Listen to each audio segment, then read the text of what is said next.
അതിദാരിദ്ര്യമുക്ത കേരളം പ്രഖ്യാപന ചടങ്ങിലുള്ള ചെലവ് കണ്ടെത്താൻ ഫണ്ട് വകമാറ്റൽ.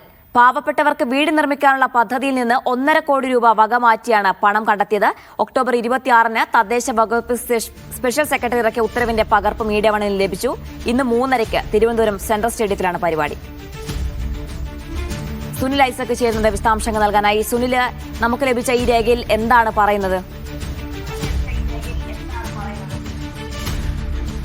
ജീന, രാജ്യത്തെ അതിദരിദ്രരില്ലാത്ത ആദ്യ സംസ്ഥാനമായി ഇന്ന് രാവിലെ പ്രത്യേക നിയമസഭാ യോഗം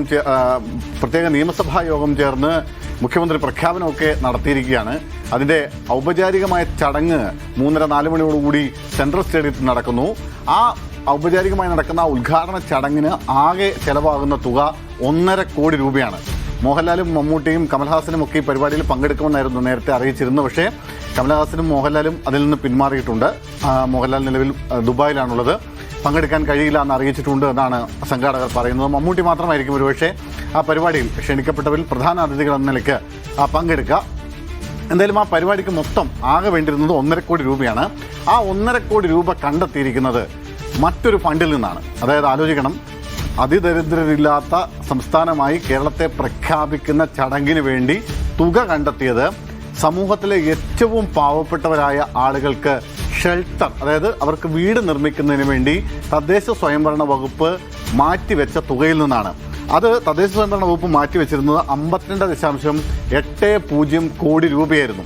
ആ തുകയിൽ നിന്ന് ഇത്തരത്തിൽ ഈ പരിപാടിക്ക് വേണ്ടി 1.5 കോടി രൂപ നൽകണമെന്ന് ആവശ്യപ്പെട്ടുകൊണ്ട് ഇവർ കത്ത് നൽകിയിരുന്നു.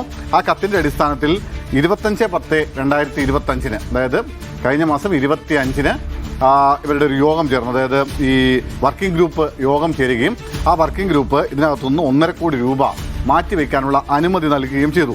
ഇത് സംബന്ധിച്ച് ഈ principal secretary Anupama TV IAS special secretary അവർ ഇറക്കിയ ഉത്തരവിന്റെ പകർപ്പാണ് ഇപ്പോൾ നമ്മളിപ്പോൾ പുറത്തുവിട്ടിരിക്കുന്നത്.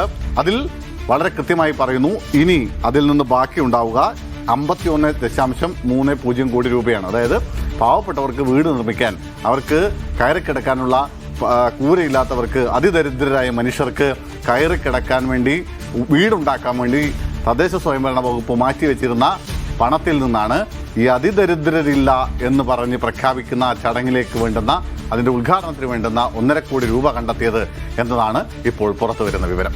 സുനിൽ, അതായത് കഴിഞ്ഞ ദിവസം മുഖ്യമന്ത്രി നടത്തിയ ഈ ജനപ്രിയ പ്രഖ്യാപനങ്ങൾക്ക് പിന്നാലെ വ്യാപക വിമർശനം സംസ്ഥാന സർക്കാരിനെതിരെ ഉയർന്നിരുന്നു. ഇത്രയും സാമ്പത്തിക പ്രതിസന്ധിയിൽ നിൽക്കുമ്പോൾ എങ്ങനെയാണ് ഇങ്ങനെ ഒരു പ്രഖ്യാപനം നടത്താൻ കഴിയുന്ന അടക്കമുള്ള ചോദ്യങ്ങളൊക്കെ ഉണ്ടായിരുന്നു. ഈ ഒരു വിഷയം പുറത്തു വരുമ്പോൾ ഇത് എങ്ങനെയാണ് CPM-നെയും സർക്കാരിനെയും പ്രതിരോധത്തിലാക്കുക? ഇത് എങ്ങനെ നേരിടാനാണ് പ്രതിപക്ഷത്തിന്റെ തീരുമാനം? അല്ല, നേരത്തെ തന്നെ പ്രതിപക്ഷം ഇക്കാര്യത്തിൽ ഒരു ആരോപണം ഉന്നയിച്ചിരുന്നു. അതായത് ജീന, അതായത് ഈ ഇത്തരത്തിൽ വലിയ തുക സംസ്ഥാന സർക്കാർ വലിയ സാമ്പത്തിക പ്രതിസന്ധിയിലാണുള്ളത്.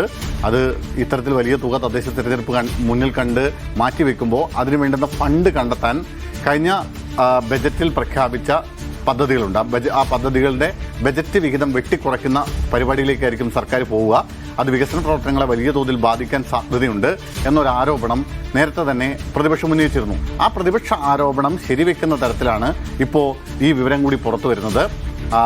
ഇതിന്റെ ഉദ്ഘാടന ചടങ്ങിന് പോലുമുള്ള പൈസ കണ്ടെത്തിയിരിക്കുന്നത് പാവപ്പെട്ടവരുടെ, അവർക്ക് വേണ്ടി മാറ്റിവെച്ചിരിക്കുന്ന ഫണ്ടിൽ നിന്നാണ് എന്ന വിവരം കൂടിയാണ് പുറത്തു വരുന്നത്. ഒരുപക്ഷെ ഇതുമായി ബന്ധപ്പെട്ട് പ്രതിപക്ഷം ഉന്നയിച്ച ആരോപണങ്ങൾ ഏതാണ്ട് പൂർണ്ണമായി സ്ഥിരീകരിക്കുന്ന തരത്തിലുള്ള വിവരങ്ങളാണ് ഇപ്പോൾ പുറത്തു വരുന്നത്. ശരി, ഏതായാലും വീട് നിർമ്മിക്കാനുള്ള പദ്ധതിയിൽ നിന്ന് 1.5 കോടി രൂപ വകമാറ്റിയാണ് അതിദാരിദ്ര്യമുക്ത കേരളം പ്രഖ്യാപനത്തിനുള്ള ചടങ്ങിന് വേണ്ടി സർക്കാർ ഫണ്ട് കണ്ടെത്തിയത് എന്നാണ്.